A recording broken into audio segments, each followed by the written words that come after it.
Hi, everyone. My name is Kassandra Hernandez. I am a TikTok influencer as well as a life and spiritual coach. I was just interviewed by Keith Andrew, and this has been one of the most enjoyable, entertaining, thought provoking, and fulfilling interviews that I've ever done. And I've really been inspired by Keith and his passions, his determination, his resilience, pursuing a dream that so many, I'm sure, have told him was not possible, especially in a world that tells you everything is possible, but also tells you it's not. I look forward to being a part of Keith's network and continuing to watch him grow. I hope that you guys come to see his show, his channel, as the wellspring of inspiration that I have. Whole point of my talk show is to show people that even with having a learning disability, I can sell them out to something. And at the same time, I'm able to turn myself into an example for people out there dealing with any types of learning disabilities and disabilities. Never give up and prove people wrong. Prove to them that labels do not dictate who you are, who you're going to be. So prove to them, sell them out to something. Ladies and gentlemen, I am your host, Keith Andrew, and you're watching the Keith Andrew Network. This is Season 12, Episode number 16. That is right, Season 12, Episode 16. I have my mood color on. Also, I kind of look like Two-Face. My left side and right side is blue, normal. Kind of like my talk show personality and my real personality. Or will my mask. But the following is brought to you by WrestleMania 16. And the first question I want to ask you is tell our audience a little bit about yourself and what were you doing back in the year 2000? Oh, goodness. All right. Oh, my name is Kassandra Hernandez. My main sphere of influence is social media, specifically TikTok. And you said, what was I doing back in the year 2000? Yes. Ooh, well, that was 24 years ago. So I was about 5. I was 5 back then. So I was probably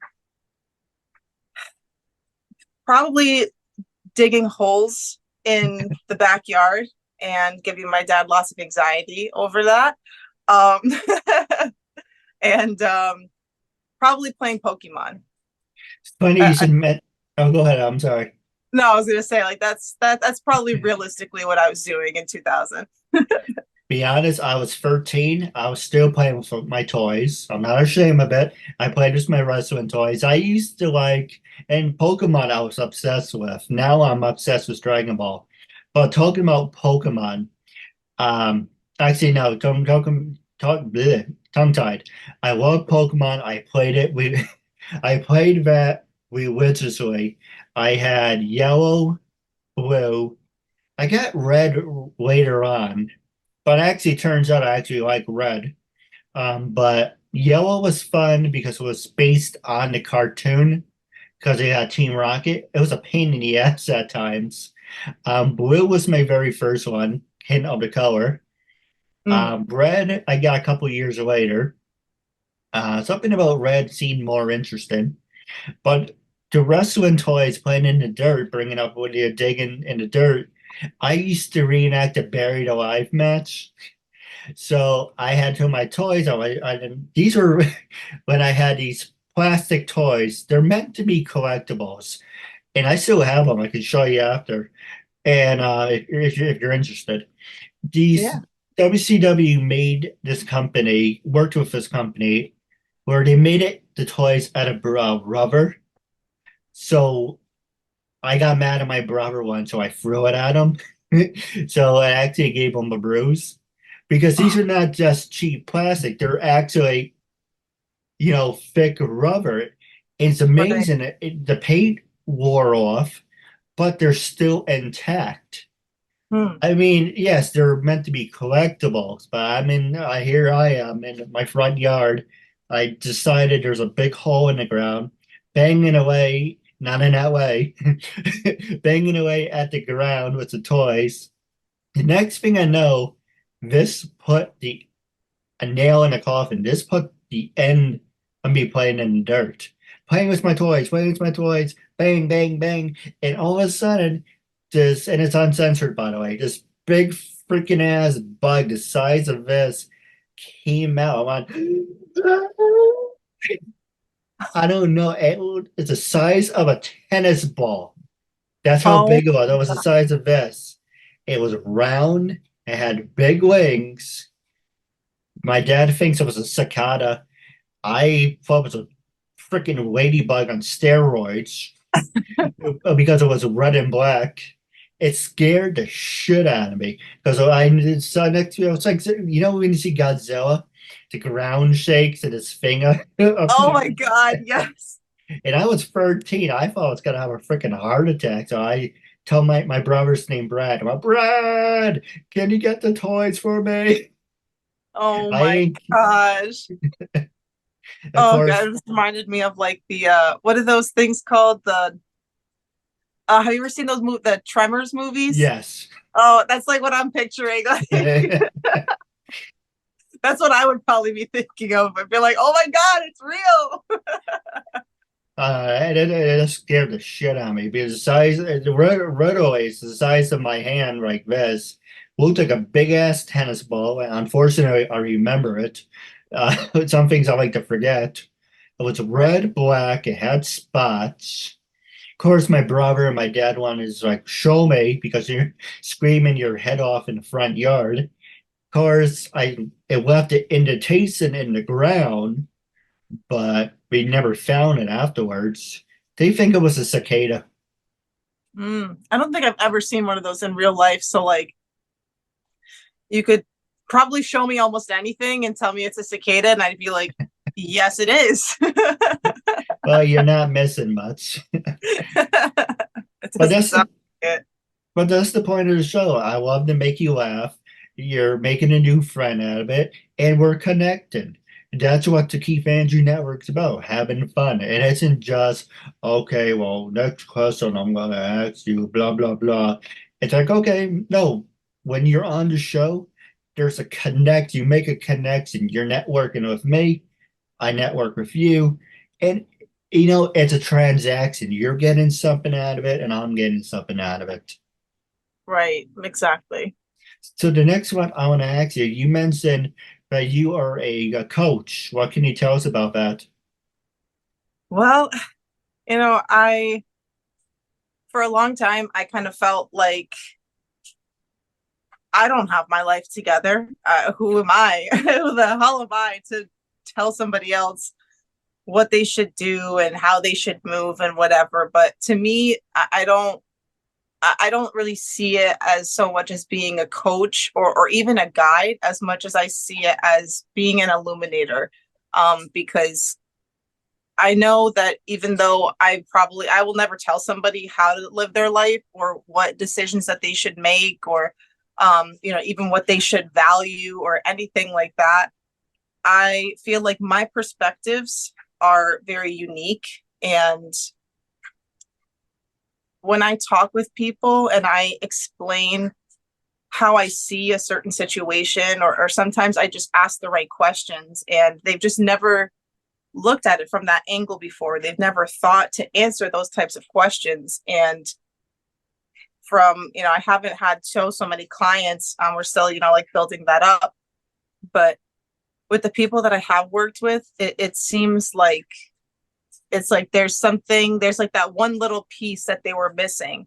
One little detail that they couldn't quite see on their own. And everybody has their own blind spots. And I just happen to have pretty good eyes.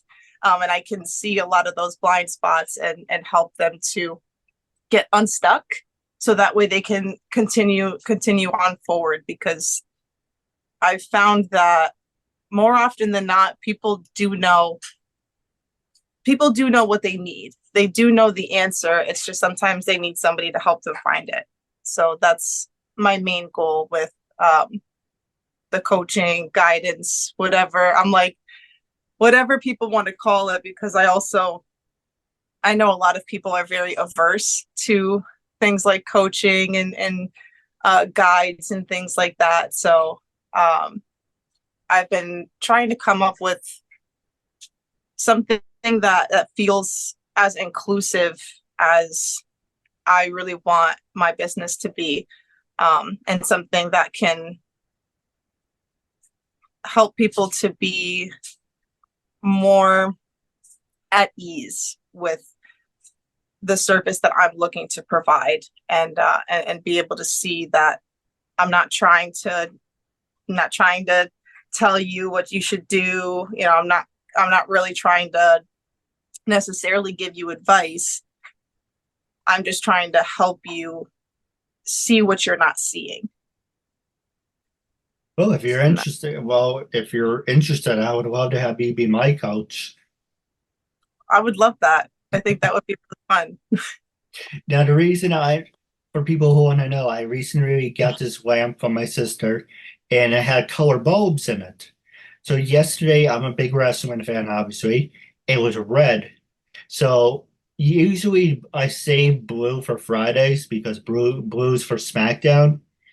But having solid white, hit me stared at because I'm staring at it from my right eye because it's really like right here, right next to my face.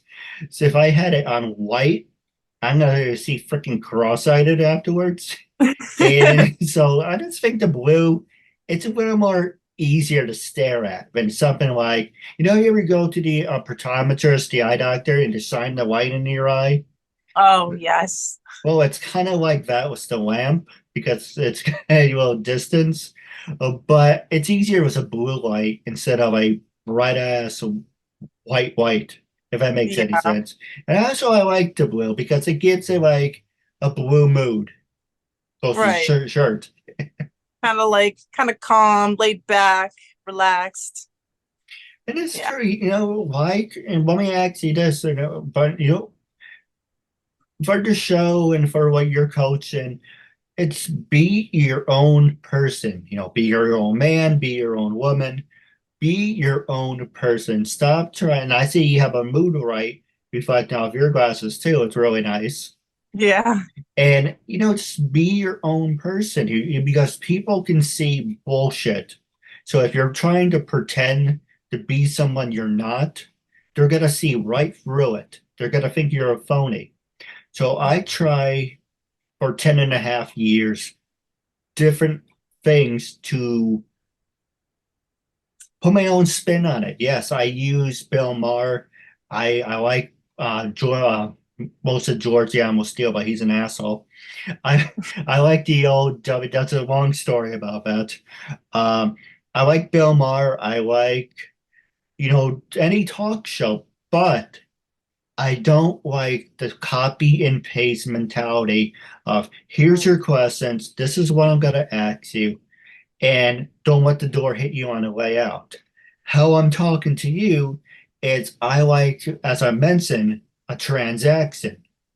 We both were getting something out of this. It isn't just, yes, it is professional, but it is personal at the same time. You know what I mean? Because I want there to be something we're both benefiting from. At the end of the day, I extend my hand to you in friendship. So, it's a win-win. But you look at all these other shows, it's the same thing over and over. So it doesn't hurt to be different. Absolutely. Absolutely. I couldn't agree more. And I do apologize. Didn't mean to go on a real ramble. Oh no, I'm the queen of rambling, so it's nice to just listen sometimes. Well, it makes you feel better. My dad says I have diarrhea on the mouth. I can't say I haven't heard that. Although it's usually vomit instead of diarrhea, but basically the same thing. Pretty much. Next question I want to ask is COVID-19. How has COVID-19 impacted your life? And do you see life from a different point of view? Mm. To be honest, COVID didn't really affect me as much as it did a lot of other people because I was working in actually the company that I'm working at right now. I took a break for like 3 years, but I'm back there now. And about 3 years ago, that's where I was. And moving and storage was deemed a an essential business. So we remained fully operational. There was, of course, there were definitely things that impacted us. We had to make sure that everything was sanitized constantly, the doors, the phones, like all of that type of stuff. So it definitely like changed things. And of course, it was really unfortunate not being able to go out and, do the fun things that we like to do. But to be honest, back in those days, I really didn't do all that much anyway. So, but it's definitely it definitely has changed my perspective though, because at least just what I've seen from other people, it seems that a lot of people really, their lives really did change so drastically. And even like I have a younger sister. I have two younger sisters actually that were in school while all this is going on, and now they're going to school online. And it blew my mind because I was seeing through other people how drastically their lives had been affected by this, and mine kind of wasn't. And it was really humbling to see how blessed that I was to not be experiencing some of the other things, like just absolutely like foundational things that had changed for them. And I was kind of just going on like my day-to-day life. And it made me realize that that's pretty symbolic, because sometimes when people are really going through it, in other aspects of life, like not talking about COVID, like just, other aspects of life, there's a death, somebody has an illness, there's, they're going through a breakup, like whatever the situation is, and their life kind of stops a little bit. And I think sometimes we don't really take the time to realize that even though our lives have been unaffected, that this is like a real huge thing for this person. And it just kind of made me, it was very symbolic for me to see that. And I think it also just, I thought it was so strange how quickly everything could change in the world. Oh, okay, there we go. Sorry, my phone is on 20%. So I'm gonna go ahead and just plug that in really quickly so I don't lose you. Oh, no problem. Well, you mentioned college. Were you a study nerd or party animal? And what did you major in? Oh gosh, no. I think I was actually kind of somewhere in between, to be honest. I think just at that point in time, I didn't really appreciate education as much as I should have, because throughout my life, it was never really taught to me, like it was instilled in me that education is important and you have to get good grades so you can go and and get a good job and like whatever, even though I'm not really sure I fully believe in that that progression is true for everyone, but that's a different topic for a different day. But either way, it kind of became a real source of anxiety for me. I didn't get good grades because I cared about school. Like I got great grades. I was like straight A's and B's, but even the B's were kind of like, I had to explain myself. I was on the chopping block with my parents because it's like, why are you getting a B in history? And I'm like, the teacher sucks. But like, I didn't get good grades because I cared about school. I got good grades because I didn't want to be in trouble. So when I got to college, even though part of me really, was fascinated by a lot of the things that I was learning. I just did not feel like my heart was in it. And I didn't really know what I wanted to do.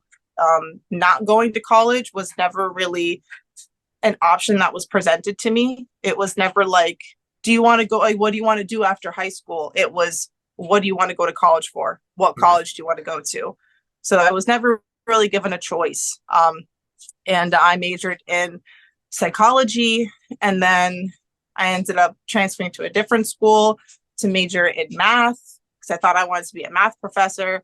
And then I was like, well, I think I would, my dad had mentioned that when he went to college, he never finished, but when he went to college, he majored in civil engineering. And he was like, I think you would be really great at that.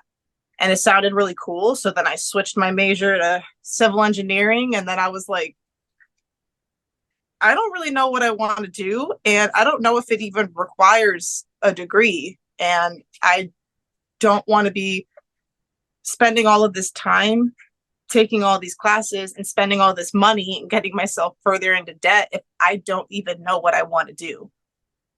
So I did not end up finishing college. But it is something that I'd like to go back and finish at some point now that I have a much better idea of what I would want to go for, which, coming back full circle, probably would go for something in psychology, just to kind of not to necessarily pursue any like what's the word I'm looking for, like formal therapy license or anything like that. I would just use that information to supplement my unique approach with my guidance, coaching, illumination, whatever you'd like to call it.